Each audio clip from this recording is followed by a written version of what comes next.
Imagine this after building an $8 million company side by side with your spouse. He looks you in the eye, smiles, and says, "Congratulations. You're terminated." Have you ever witnessed betrayal that cuts so deep it shakes your very soul? If you've lived through something like this, drop a comment below. And if you're watching from the very beginning, type "I'm here so I know you're with me until the end." The morning rain slicked the streets of downtown Seattle, that gray drizzle that never quite becomes a storm but seeps into your bones. I'd walked those streets countless times, my laptop bag slung over my shoulder, believing I was heading toward the dream David and I had built together. But that morning, the air felt heavier. My footsteps echoed differently against the wet pavement, as if the city itself knew what was waiting for me on the 32nd floor. The receptionist barely made eye contact as I entered the lobby of NextCore Solutions. Strange, because Emma usually greeted me with a smile and a good morning. Today, her eyes darted down to her desk. That was my first warning. My second came when the two security guards I'd known for years, Ethan and Kyle, stood a little too close to the elevators, their postures stiff, their expressions carefully neutral. When the elevator doors slid open onto the executive floor, I already knew something was wrong. I could feel it in the way people averted their eyes as I walked past. It was the hush that follows betrayal, the silence that says everyone knows what you don't. David's office door was wide open, a theatrical choice. Sunlight spilled across his mahogany desk, the very desk we'd bought secondhand at an estate sale, back when we were still dreaming of success. Amanda Brooks stood beside him, perfectly poised in a red dress that screamed authority. Her hand rested lightly on the back of his chair, a gesture that was more intimate than professional. "Rachel," David said, his voice calm, almost cheerful. "Come in, please." I remained standing, unwilling to play the part he'd scripted for me. His smile tightened just slightly. He slid a stack of papers across the desk, his wedding ring catching the light. For 8 years that ring had meant partnership, loyalty, a future. Now it felt like a knife. "This is effective immediately," he said smoothly. "Your position at NextCore is terminated. Security will escort you out within the next 10 minutes. 10 minutes. The words hit harder than the papers in front of me. Because only I knew that a timer I had set 6 months ago, hidden deep inside the very system I had built, was about to strike in exactly 10 minutes. I stared at the man who had once been my husband in every sense, my partner in love, in business, in ambition. Now he was my executioner. My throat burned, but I kept my voice steady. "On what grounds?" David leaned back in his chair, lacing his fingers together like a polished CEO. "Performance issues. Failure to collaborate. Creating a hostile work environment." Amanda's lips curved into something that wasn't quite a smile. "We have the documentation," she added. Her tone was crisp, professional, and utterly false. For a heartbeat, I let my eyes lock with hers. This was the woman I had welcomed into our company, trusted with responsibility, even invited into my home for dinners, and here she stood, shoulder to shoulder with my husband, orchestrating my removal. I wanted to scream. I wanted to throw every accusation, every piece of evidence I had collected, right into their smug faces. But I didn't. Because rage would give them power. Calm, on the other hand, that was mine. "You've been planning this for a while," I said softly. David tilted his head, his expression a mask of condescension. "Rachel, this is for the best. You've lost perspective. NextCore needs leadership that can move forward without distractions. Distractions. That's what I had become. The woman who built the very platform they were selling to Fortune 500 clients, reduced to nothing more than an inconvenience. Rob Miller from HR shifted uncomfortably in the corner, clutching a manila folder like a lifeline. He couldn't meet my eyes. He mumbled something about severance pay, health insurance continuation, and then trailed off as David reclaimed the stage. "We're being generous," David said, sliding one more envelope toward me. 2 weeks severance. And of course, you can keep your old laptop. Call it sentimental value. My old laptop. The 2019 MacBook Pro with the coffee stain on its corner, the same machine that held every original line of code, every prototype, every seed of what became NextCore. He thought he was being magnanimous. What he didn't realize was that in that moment, he had handed me the most powerful weapon in the building. "That's generous," I said flatly. Amanda's hand pressed a little harder into his shoulder. "Considering the circumstances," she added smoothly. The room tilted for a second, but I forced myself to remain still. My phone buzzed silently in my jacket pocket. The notification glowed against the fabric. Timer active. 9 minutes left. David mistook my silence for surrender. He leaned forward, his smile widening. "Rachel, brilliance only gets you so far. Without business sense, without someone who can play the game, you'll always fall short. That's why NextCore will thrive under new leadership." I met his eyes and felt the calm settle over me like steel. "You're right, David. I never learned to play your game. I was too busy building the company you're about to destroy." For the first time, his smirk faltered. Ethan and Kyle appeared at the doorway. "Ready when you are, ma'am," Ethan said gently. I nodded, gathering the box of personal items Rob handed me. A framed photo of our original team. A coffee mug from our first product launch. Little trinkets of a life that was no longer mine. The walk through the office felt like a funeral procession. Developers looked up from their screens, whispering, eyes flicking from me to Amanda, then back again. Jessica Collins half rose from her desk, her face stricken, but I gave the smallest shake of my head. "Don't." By the time we reached the lobby, the drizzle had turned into a steady rain. Seattle's gray sky pressed down against the glass, mirroring the weight in my chest. The revolving doors spun me out into the street, into the cool, damp air that smelled of asphalt and betrayal. My phone buzzed again. Timer. 6 minutes left. I stood on the sidewalk, staring up at the steel and glass tower that held my life's work. Inside, David and Amanda believed they had won. They thought they had taken everything, my company, my marriage, my reputation. What they didn't know was that I still held the one thing they could never touch, the code. My code. The invisible veins that pulsed through every system NextCore ran. And those veins were about to burst. I placed the laptop gently on the passenger seat of my car and slid behind the wheel, hands steady. The rain tapped against the windshield in a steady rhythm. The city moved around me as if nothing monumental was about to happen. 5 minutes left. I thought about the years of sacrifice. The late nights, the ramen noodles, the courthouse wedding where we promised 50/50ths forever, the empty promises, the gaslighting, the way David had used my genius as a stepping stone while Amanda whispered poison into his ear. 3 minutes left. I thought about the first investor meeting, when I explained predictive analytics with excitement in my voice and fire in my heart. I remembered the look on Bill Harper's face when he realized what we had created. That spark of awe, that recognition. 1 minute left. I thought about the moment Amanda's email glowed on that laptop screen, spelling out my execution plan in black and white.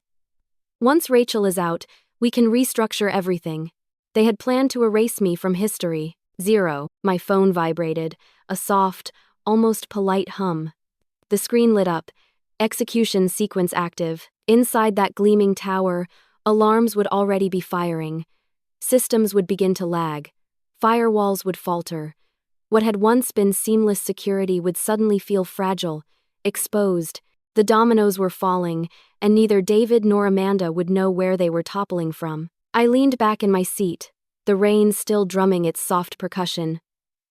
For the first time in months, I felt strangely free. No more pretending.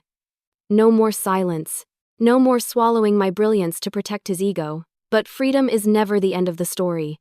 It's only the beginning. Because as the lights in NextCore's lobby flickered and the first wave of panic set in, I realized something deeper. I wasn't just burning down his empire, I was reclaiming my own. Resolution, transition. The timer had finished, but my story hadn't tensed her. Somewhere high above, on the 32nd floor, chaos was beginning to unravel. I gripped the steering wheel and whispered into the silence of my car. "Do you remember how it all began, David? Do you remember the pizza boxes, the cheap coffee, the nights we swore the world would know our names? Let me remind you." And with that, the rain-washed glass tower blurred in my rearview mirror as the story shifted not to the end, but back to the very beginning. The rain was softer back then. Or maybe I only remember it that way because those early days felt lighter, filled with possibility instead of betrayal. Seattle was still gray, but inside our cramped one-bedroom apartment on Capitol Hill, it felt like the center of the universe. Pizza boxes stacked in the corner, empty coffee cups balanced on the radiator, the glow of a laptop screen reflecting off the windows.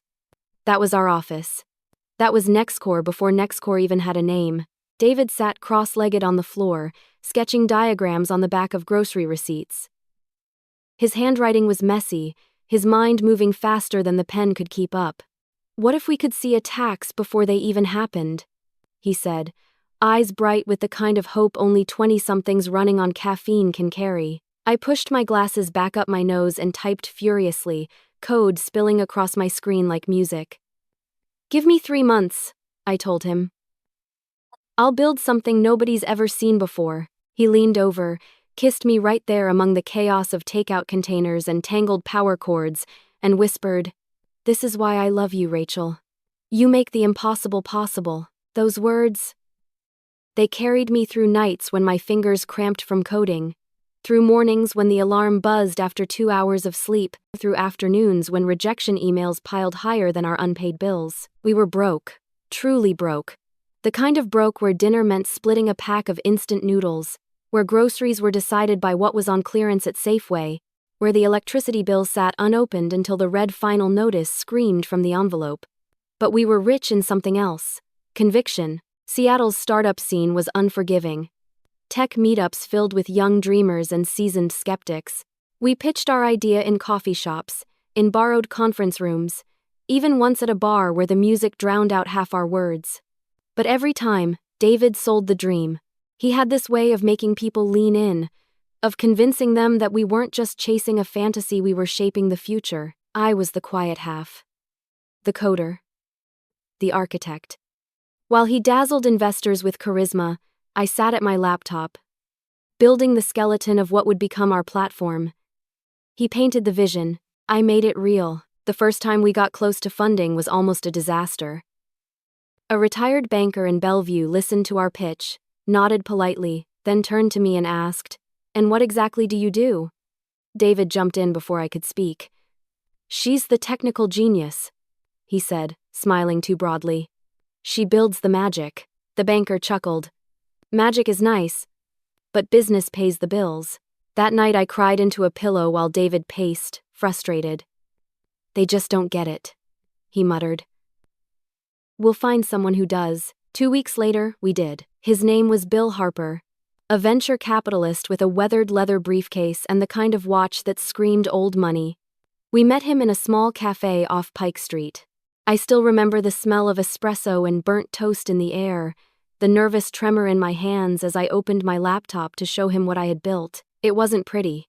The interface was clunky, the buttons misaligned, but the code underneath it sang. I demonstrated how the algorithm could identify subtle patterns in network traffic, little ripples that hinted at bigger storms on the horizon. I showed him how it predicted a simulated attack 10 minutes before it would have hit. Bill leaned forward, his eyes narrowing, then widening. "Are you telling me you can see the future?" "Not the future," I corrected. "Just the signals leading up to it, like reading the clouds before a storm." He sat back, rubbed his chin, and after a long silence said, "You're onto something." David nearly knocked over his coffee in excitement. "So you'll invest?" Bill pulled a checkbook from his briefcase. "How much do you need to keep the lights on?" I stared. Nobody wrote checks on the spot. But there it was. The first seed of belief. Scribbled in blue ink. That check didn't just keep the lights on. It gave us legitimacy. Suddenly, the ramen diet felt temporary, the sleepless nights purposeful. We weren't two kids in a cramped apartment anymore. We were founders. We named it NextCore Solutions after a long night of scribbling names on sticky notes. I wanted something that felt futuristic but solid. Not just another startup with a clever pun. David loved NextCore because it sounded like both next and core, the future at the center. By the end of that first year, we had a prototype good enough to show real clients. Our first office wasn't much a converted warehouse in South Lake Union, with exposed pipes and concrete floors, but when I walked into that space, I felt like I'd stepped into destiny. We hired 2 employees, then 4, then 10. Jessica Collins was one of them. A young developer with sharp instincts and a laugh that filled the room. She believed in me, in us. Back then, we were still a family. The nights were brutal. 18-hour days, fueled by cheap takeout and adrenaline. David worked the phones, wooing investors and clients. I buried myself in code, sculpting a system that could predict breaches before they began. Every successful test felt like a small miracle. And when exhaustion blurred the screen in front of me, I'd look at David, and he'd look back with fire in his eyes, and we'd remind each other why we were doing this. We got married in the middle of it all. A Tuesday afternoon at the King County Courthouse. I wore a simple white dress I ordered online for $200. David wore a suit borrowed from his brother. There was no photographer, no bouquet, just us holding hands in front of a clerk. But his vows, they weren't traditional. He leaned close, his voice low. Just for me. We're partners in everything. 50-50. In business and in life. Your dreams are my dreams. I believed him. God help me, I believed every word. The wedding wasn't the highlight. The highlight came weeks later, when our platform blocked its first real attack. A mid-sized credit union in Tacoma. Their IT manager called us in a panic, said their systems were being probed by unknown traffic. My algorithm lit up, predicting the breach hours before it could do damage. We stopped it cold. That was the day NextCore became real. Not just lines of code, not just investor money, but impact. We were protecting people. We were making the digital world safer. And for a moment it felt like everything, every sacrifice, every argument, every sleepless night was worth it. We celebrated with takeout Chinese food and a bottle of champagne we couldn't afford. I remember laughing until my stomach hurt, sitting on the floor of our tiny apartment, clinking glasses with David and whispering, "We made it." He kissed me then, his lips tasting like cheap champagne, and said, "This is just the beginning." Resolution, transition, end of chapter 2. Back then, I thought he meant the beginning of a lifetime together, the rise of something unshakable. I didn't know that beginning also meant the start of cracks I refused to see, because beginnings are bright, intoxicating, full of promise. But beginnings also hide the shadows of what's to come. And the first shadow walked into our office one crisp spring morning, wearing a tailored suit and carrying a resume that looked too good to be true. Her name was Amanda Brooks. The day Amanda Brooks walked into our office, I thought she was an answer to prayer. It was a bright morning in Seattle, the kind where sunlight reflects off Lake Union and makes the city look almost forgiving. We were still young as a company, barely 2 years in, and though we had clients, investors, and momentum, the inside of our office looked like a war zone. Filing cabinets overflowed, contracts lay half-forgotten on desks, and our supply closet resembled a hurricane's aftermath. I was too consumed by code to notice. My world was algorithms and systems, predicting threats before they struck. But David kept pushing for more structure. "We need someone who understands operations," he insisted, his eyes darting across spreadsheets. "I can't keep juggling finance, investors, and HR." So when Amanda arrived for her interview, armed with an MBA from the University of Washington and 5 years at Microsoft, she seemed like a gift. Tall, confident, with sleek black hair pulled into a no-nonsense bun, she carried herself like someone already in control of the room. "I've seen your growth curve," she said smoothly, clicking her pen against a leather portfolio. "Impressive, but unsustainable. You need process. You need order. And I can give you both." I nodded eagerly. "That's exactly what we need. I've been saying we can't keep scaling without structure." David leaned back in his chair, studying her the way he studied investors. He liked what he saw. "You think you can tame this chaos?" Amanda smiled. "I don't think. I know." By the end of the week, she had the job. By the end of the month, she had the office running more smoothly than it ever had. She reorganized filing systems, streamlined onboarding for new clients, even color-coded supply shelves. She remembered birthdays, brought homemade cookies, and learned the names of employees' kids. She was efficient, charming, professional, and I liked her. Truly. For the first few months, I thought I'd found an ally in the boys' club of engineers and salesmen. We grabbed coffee together, laughed about office quirks, and even shared quiet complaints about David's late-night obsession with expansion. But the thing about answers to prayer is this: sometimes they're traps disguised as blessings. It started subtly, late nights with David, first for client presentations, then strategic planning. He'd wave me off at 7 p.m., saying, "Go home, Rach. Amanda and I just need to finalize these numbers."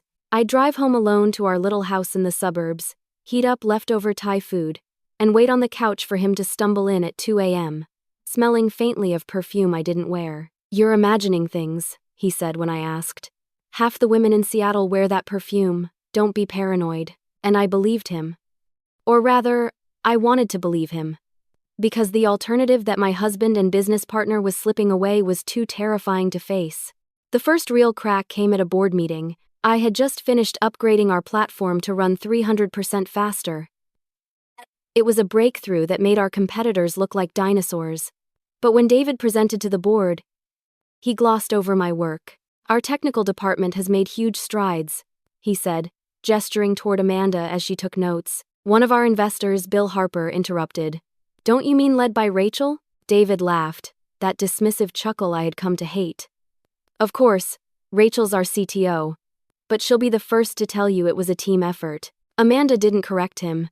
She kept writing. I sat frozen, my throat dry, as if my own voice had been stolen. That night, I lay awake beside him, staring at the ceiling, realizing something had shifted. We weren't we anymore. The partnership that had been our foundation was eroding, and Amanda was filling the cracks. Still, I told myself I was being ridiculous, jealous, insecure. All the things David accused me of when I tried to talk about it, but deep down I knew. The final confirmation came on a Thursday afternoon. I'd picked up pad thai from David's favorite spot downtown, planning to surprise him between meetings. His office door was cracked open. He was down the hall in the conference room, his laugh unmistakable. I pushed the door wider with my hip, balancing the takeout bags. Amanda's silver laptop was open on his desk. The screen glowed with an email preview. "Can't wait for this weekend. The cabin is perfect for what we discussed." From David. I froze. My hands trembled, but I set the food down carefully and scrolled. Another preview. "Once Rachel is out, we can restructure everything." The room spun. I sank into his chair, nausea clawing at my throat, and began reading. Email after email, 4 months of them. It wasn't just an affair. It was a coup. "The board trusts me completely," David had written. "When I tell them Rachel's unstable, they'll support her termination. 48% ownership means nothing if she's voted out for cause." Amanda's reply: "Every time she questions your decisions, I log it as aggressive behavior. Every time she works from home, it's marked as absence. We're building a record. It's enough to force her out." I snapped photo after photo with my phone.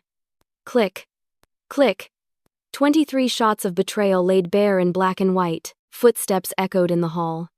I closed the laptop, unwrapped the Thai food, and forced a smile as David walked in with 2 executives. "Honey," he said brightly, kissing my cheek. "What a nice surprise." I managed a casual greeting, played the part of devoted wife, then excused myself, saying I needed to finish debugging a new protocol. By the time I reached the parking garage, I was doubled over, vomiting beside my car. That night, I lay next to him in bed, his arm casually draped over me, while he texted someone with a faint smile. My chest burned with silent rage. The stranger wearing my husband's face scrolled on his phone while planning my execution, both personal and professional. And I realized, the marriage was gone. The company was gone. All that remained was me. But if they wanted war, they had chosen the wrong opponent. Resolution, transition, end of chapter 3. That night, I opened my laptop, not to build defenses but to prepare my counterattack. Every line of code I wrote was no longer for NextCore, but for me. For survival. David and Amanda thought they were writing my ending, but what they didn't know, what they could never imagine, was that I had already started writing theirs. And soon, the whispers of betrayal would become something far darker: gaslighting. The rumors didn't start as whispers. They started as careful looks, awkward pauses, and the kind of silence that feels louder than words. By October, NextCore didn't feel like the company I had built. It felt like a stage where everyone was performing a script, and I was the villain written into the margins. Meetings became hostile terrain. When I presented technical updates, David interrupted with that patronizing smile. "What Rachel means is..." He'd begin, simplifying my work as if I were a distracted intern. Amanda sat nearby, nodding, her pen scratching across her notebook like a stenographer of my downfall. At first, I pushed back. Actually, what I mean is exactly what I said. But every protest fed their narrative. I could see it in the way the others shifted uncomfortably, eyes flicking from David's confident grin to my strained composure. She's unstable, Amanda would later note in her private emails. Aggressive when challenged. The genius of gaslighting isn't the lies themselves. It's how the lies get wrapped around fragments of truth until you can't tell one from the other. I began doubting myself. Maybe I was too sharp in that meeting. Maybe I was too obsessive about the code. Maybe I was slipping, but then there were the conversations I wasn't supposed to hear. One afternoon, I dialed into a board meeting early. I thought I was the first on the line until I heard their voices. January, David was saying. We'll do it after the new year. Clean start. The divorce papers and the termination. Rip the Band-Aid off. Amanda's reply was smooth, professional. By February, she'll be out completely. You'll be CEO in title, not just practice. And the board will support it. I sat frozen, muted on the call, my hands trembling as I typed every word into my encrypted journal. So that was it. They weren't just undermining me, they were plotting my execution with calendar precision. After that, I began recording. I bought a tiny voice recorder from a spy shop in Tacoma, paid in cash. I hid it in my bag during meetings, capturing David's polished theft of my ideas, Amanda's quiet corrections that reframed my innovations as her process improvements. Some nights, I'd listen back while David snored beside me, his arm heavy across my waist. The voice on those tapes, the calm, reasonable man undermining me with every word, wasn't the boy I had built this dream with.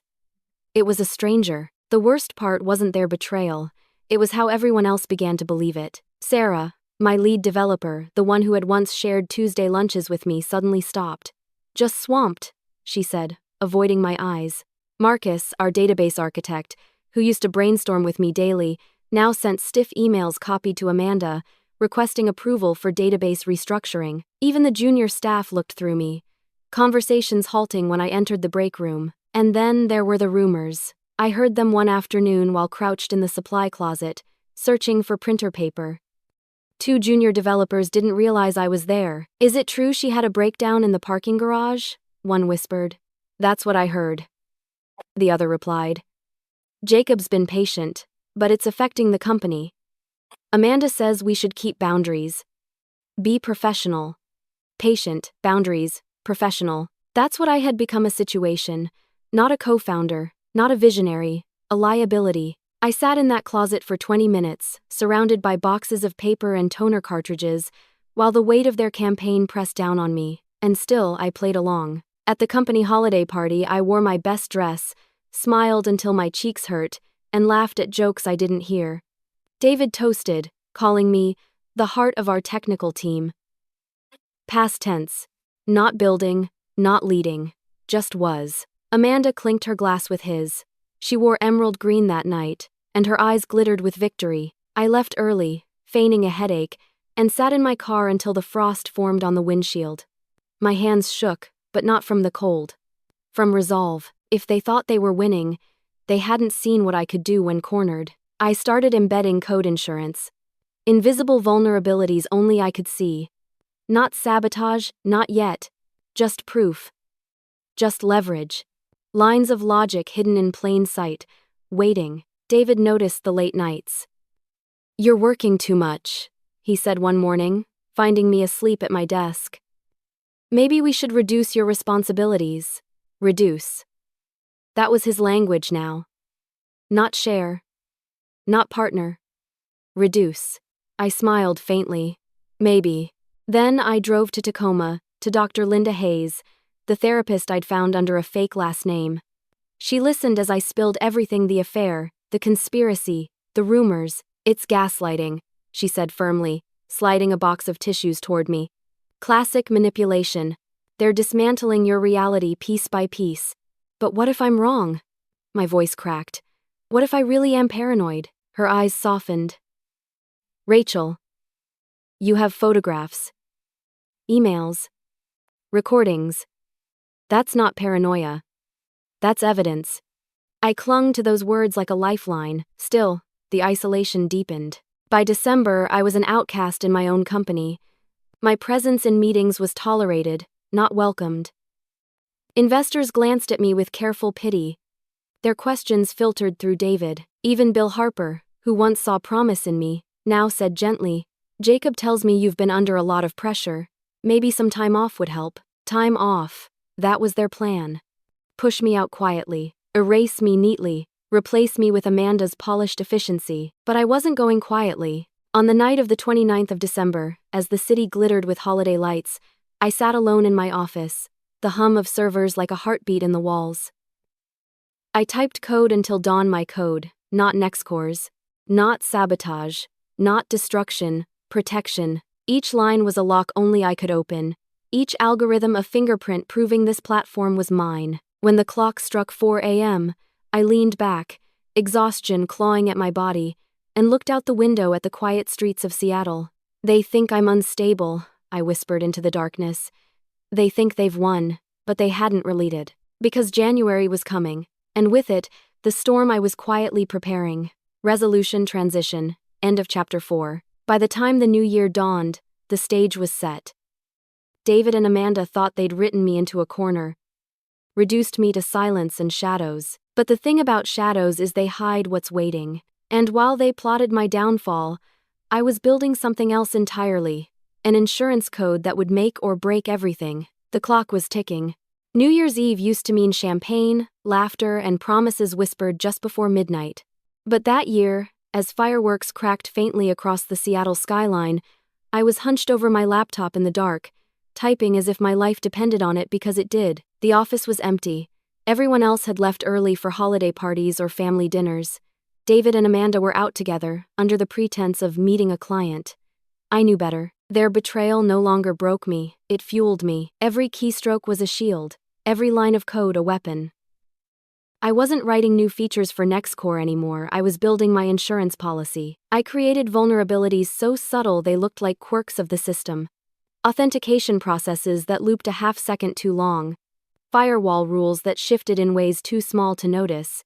Harmless on their own, but together, they formed a hidden skeleton key. Only I knew how the bones connected. It wasn't sabotage. Not yet. If the company thrived under my leadership again, those gaps would remain dormant, sealed forever. But if David and Amanda succeeded in erasing me, those same cracks would become fault lines. They had underestimated me. They thought I was a coder lost in her own world, too obsessed with the craft to see the politics. But I saw everything now. And I was done being quiet. The nights grew longer, and I lived in them. At 2 a.m. While David slept beside me, I sat in the glow of my second laptop, the one he didn't know about, backing up everything. I archived every commit I'd ever made to the Nextcore platform, every note scribbled in digital margins, every time-stamped email proving my authorship. I uploaded copies to encrypted cloud servers under accounts tied not to Rachel Carter, but to Rachel Whitfield, my maiden name, the one David had convinced me to shed when we married. I wasn't just protecting my code, I was protecting me. At 3 a.m. I combed through financial records. On the surface, the numbers looked clean, but I dug deeper, tracing payments to shell companies that didn't exist beyond a PO. Box in Delaware or a cousin's apartment in Portland, Global Tech Consulting, Integrated Systems Solutions. Names that sounded legitimate until you scratched the surface. It was theft, plain and simple. They weren't just planning to steal me, they were already stealing from Nextcore itself. Click. Another screenshot. Click. Another PDF exported. By dawn, I had a digital vault filled with evidence of my ownership, my innovation, their embezzlement. A vault even David couldn't touch. But my insurance policy wasn't just digital. I started carrying a tiny recorder in my jacket pocket, capturing meetings where David spoke over me, where Amanda reframed my words as her own. One afternoon, in front of the board, I explained a breakthrough in predictive threat modeling. David cut in smoothly. What Rachel means is incremental improvements. Nothing revolutionary, let's not oversell. The recorder in my pocket caught every word. Later that night, I played it back alone in the kitchen, headphones in, my hands gripping a mug of cold coffee. Hearing my own voice reduced, minimized, erased, it stung. But it was proof. And proof was power. January arrived like a blade. The company returned from the holidays buzzing with plans. David strutted through the office with Amanda at his side, their voices low but urgent. Their presence magnetic. They were tightening the net. Board members avoided me, my team whispered. Even Sarah, who once looked up to me like a mentor, seemed distant, but I stayed calm, because I had something they didn't: knowledge. Knowledge of the cracks in the system, knowledge of the lies in their files, knowledge of the truth they were trying to bury. On the 10th of January, it happened. At 2:14 a.m., the Next Core platform did something no system in the world had done before. It detected a cyber attack that hadn't even begun yet. Pacific Financial, one of our biggest clients, was about to be hit with a coordinated breach targeting their wire transfer protocols. My algorithm saw the storm before it struck 6 hours before. I called their head of security, waking him in the middle of the night. "Tom, it's Rachel Carter. You need to get your team online right now. You're about to be hit." "Rachel, it's 2 a.m. What are you talking about?" "Check your Singapore and London servers. You'll see probes that look routine. They're not. They're testing your response times for an attack scheduled at 8:24 Eastern. Silence, then frantic typing. "My God, you're right. We're seeing it." "Follow my lead," I said, fingers flying across my keyboard. By 5 a.m., their system was a fortress. When the attack came exactly as predicted, it bounced off without touching a dime. At 9 a.m., Pacific's CEO called me directly. "Rachel, do you realize what you've just done? You've saved us from a $100 million disaster. This is revolutionary." Revolutionary. The word rang in my ears, but when the official client call happened later that afternoon, David hijacked it. He deleted my slides, watered down my explanations, and rebranded my algorithm as our proprietary threat matrix. Amanda chimed in from her home office, polished as ever. "It's really about having the right processes in place to support our technical team. Credit goes to everyone." I sat off to the side, barely in frame, my heart pounding with fury. My greatest achievement had just been stolen in real time. That night, I made my decision. I wasn't just building insurance anymore. I was building Judgment Day. At 3 a.m., while David slept, I opened my private laptop and typed the command that tied everything together. The vulnerabilities I had planted would no longer sit idle. They would wait, invisible, until triggered. Not to destroy NextCore immediately, but to reveal it for what it was without me, hollow. It was elegant, it was flawless, and it was mine. A week later, I sat across from Sandra Lewis, a divorce attorney in Bellevue recommended by my therapist. Her office was warm, lined with books. The air scented faintly of peppermint tea. "Washington is a community property state," she explained after skimming my documentation. "Normally, you'd be entitled to half of everything acquired during the marriage." But she slid a file across her desk. My name stared back at me in black ink-altered documents showing me as an employee, not a co-founder. David had rewritten history. "He's clever," Sandra said softly. "But fraud leaves fingerprints. With the evidence you've collected, we can fight this. It'll be long, expensive, brutal, but winnable." "How expensive?" I asked. She named a number that made my stomach drop. I thought of my hidden consulting income, the money I'd stashed away in a private account David didn't know existed. I pulled out my checkbook. "Start building the case." She raised her eyebrows. "You're sure?" I looked her in the eye, steady. "I've never been more sure." That evening, David cooked dinner for me. Pasta carbonara. My favorite. He poured a bottle of wine we'd been saving for a special occasion. He sat across from me at the table we'd bought at a garage sale in our first year together. His face softened, almost nostalgic. "Remember when we lived on ramen?" he said, raising his glass. I clinked mine against his. "I remember." He reached across, his hand warm over mine. "I know things have been tense, but you're still the most brilliant person I've ever met." I swallowed the bitterness rising in my throat. Past tense, I thought. Always past tense with you. "I love you, Rachel," he whispered. "I know," I said. But I didn't say it back. Not anymore. Later that night, when he was asleep, I walked through our house one last time. The wedding photo on the wall. The bookshelf we built together. The coffee table scarred with rings from too many late-night cups. I touched each one like a goodbye, because I knew, tomorrow the knife would fall. Resolution. Transition. End of Chapter 5. As I set the final timer in my code 10 minutes, precise as a heartbeat, I felt no fear, only clarity. David and Amanda thought they had written the script, but the story was mine now. And when the curtain lifted in Chapter 6, the world would see exactly what happens when you betray the woman who built your kingdom. January mornings in Seattle are cruel. Cold, wet, and gray, the kind of gray that seeps into your bones.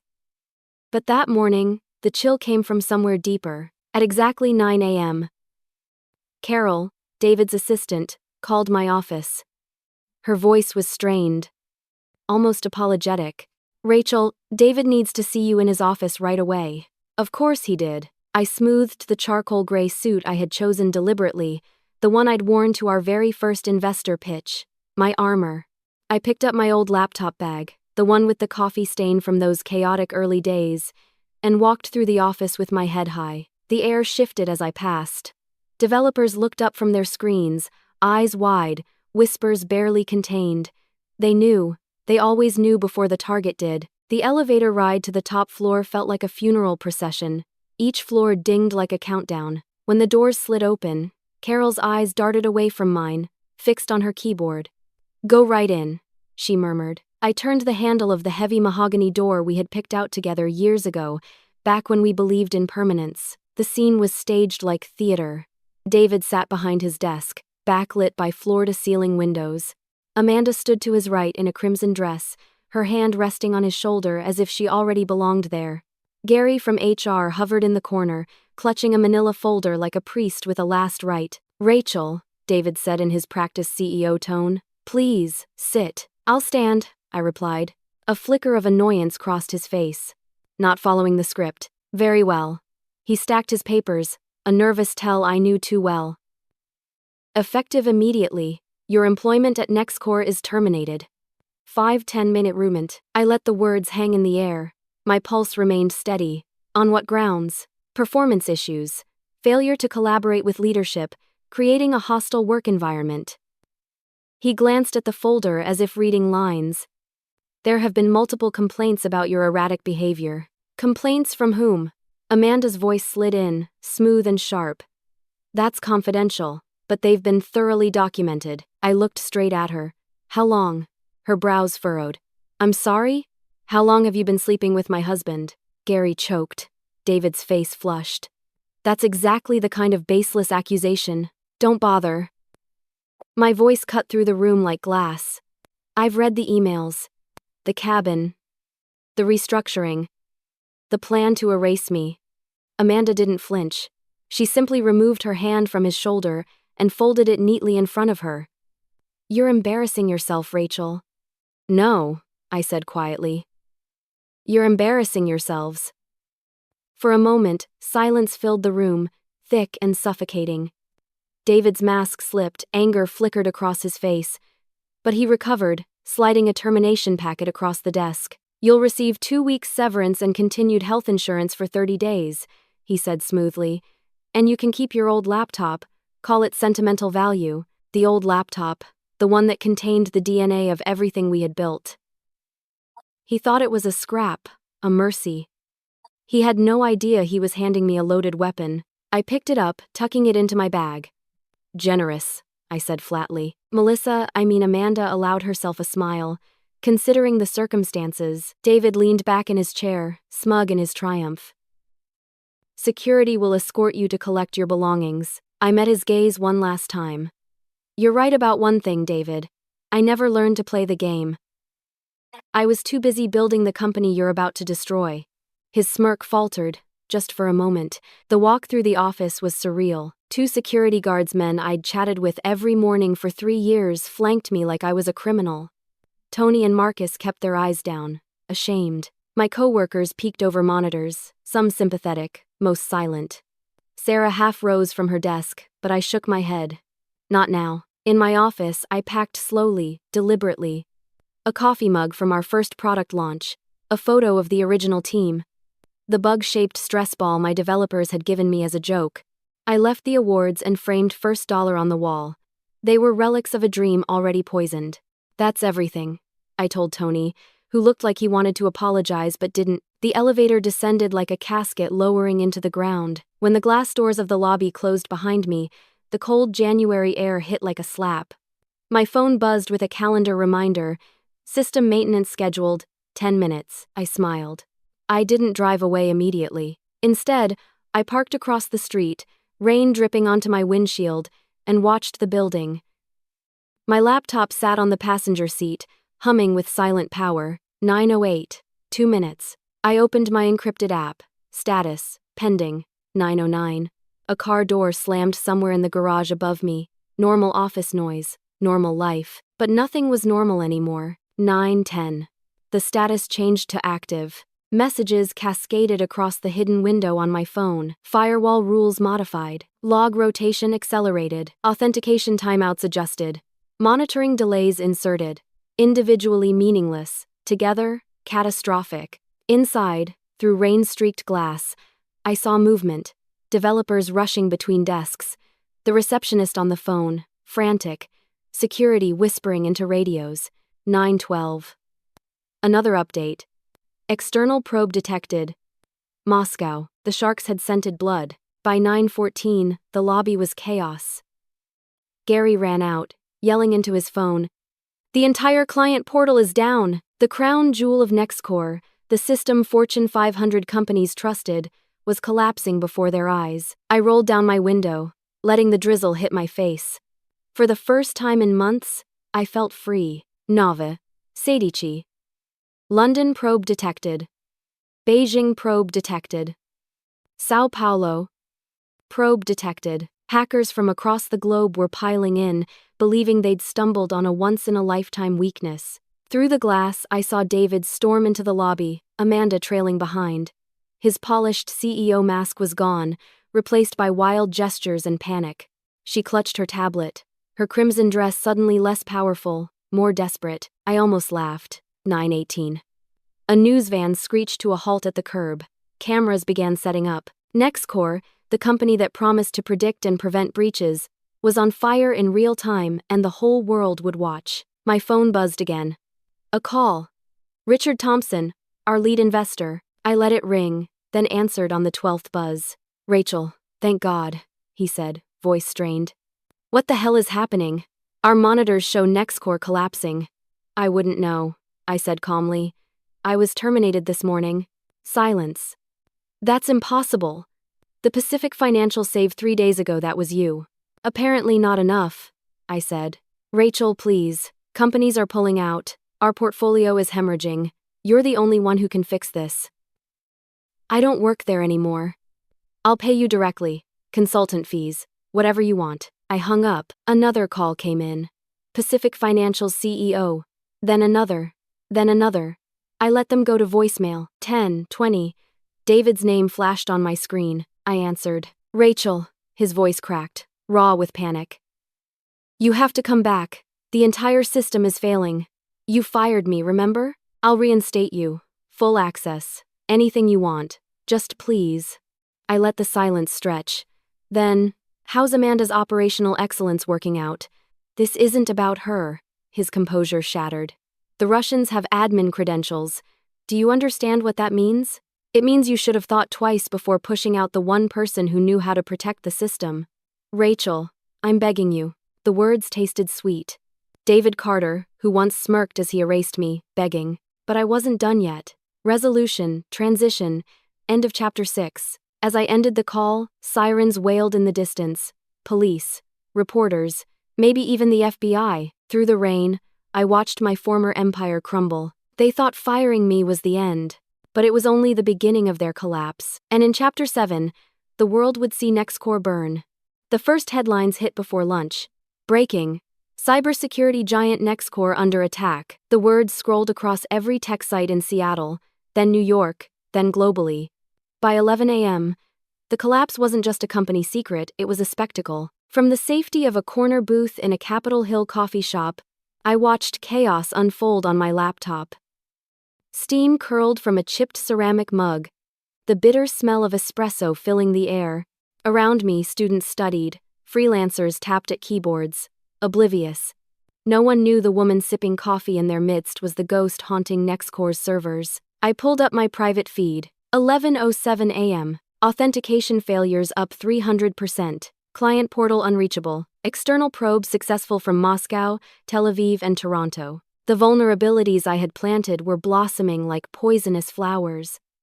The company's proud fortress was crumbling from the inside. Exposed for what it was without me, through Nextcore's ground floor windows, reporters swarmed. Cameras zoomed in on frazzled employees sprinting through the lobby, clutching laptops like lifelines. Then I saw him, David. The man who once practiced his investor smile in our bathroom mirror now stood outside the glass doors, drenched in January rain, barking into his phone. His perfect suit clung to him, wrinkled and damp, his hand raked through his hair, that old nervous tell, but now frantic, desperate. Amanda was beside him, her red dress plastered dark against her body, mascara streaking down her cheeks. She clutched her tablet as if it could ward off reality. The look on their faces told me everything. Their empire was bleeding out, and they didn't know how to stop it. By noon, the client exodus began. My phone lit up with news alerts. Pacific Financial terminates contract with Nextcore. Delta West Healthcare announces emergency transition to alternate security vendor. Ironwood Logistics suspends all Nextcore services. Each one was a domino falling, knocking over the next. The investors followed suit. Richard Thompson, our lead backer, issued a carefully worded but devastating statement. We are reevaluating our position with Nextcore in light of their inability to safeguard client systems. Translation: we're gone. I imagined David reading that press release, his stomach dropping. He had wooed Richard with his polished CEO charm, convinced him that he was the visionary, and I was merely technical support. Now Richard was tearing that illusion apart with a single press release. Amanda's operational brilliance couldn't save him now. By 1 p.m., the FBI made their move. My feed lit up with the bulletin. Federal authorities investigating significant breach at Seattle-based cybersecurity firm Nextcore Solutions. Companies using Nextcore services advised to implement immediate alternative measures. That was the kill shot. No company could survive the FBI telling clients to abandon ship. The stock, which had opened at $47, free fell. By 2 p.m., it was trading at $11. By 2:30, under $9. I sat in my booth, calm, sipping coffee while an empire imploded less than 2 miles away. Messages poured in. Sarah. He's crying in the server room. Actually crying. Amanda locked herself in her office. Everyone's updating their resumes. Tony, one of the guards who had walked me out that morning. We knew it was wrong, Rachel. None of us wanted to do it. Now he's getting what he deserves. Even Richard himself, desperate now. Rachel, I don't know how much you know, but if there's anything you can do to stabilize this, call me. I ignored them all, because this wasn't about stabilizing. This was about letting the rot be seen. At 3 p.m., CNN picked up the story. A split screen showed Nextcore's rain-soaked office on one side and an anchor on the other. How does a cybersecurity company collapse to the very threat it promised to prevent? She asked. A reporter in Seattle answered, former employees tell us the company's co-founder and original architect of its platform was terminated just minutes before the attack began. That co-founder, Rachel Carter, has not responded to requests for comment. My photo flashed across the screen. The professional headshot David once insisted I take, hair smoothed, half smile, confidence in my eyes. Now it was being broadcast worldwide. I set my coffee down slowly, the weight of it pressing into my chest. They wanted me erased. Instead, my absence had become the headline. Inside Nextcore, panic became frenzy. My feed showed real-time data. 3:15 p.m., SSL certificate validation failing, admin credentials compromised, memory leaks expanding exponentially. Hackers weren't just probing anymore.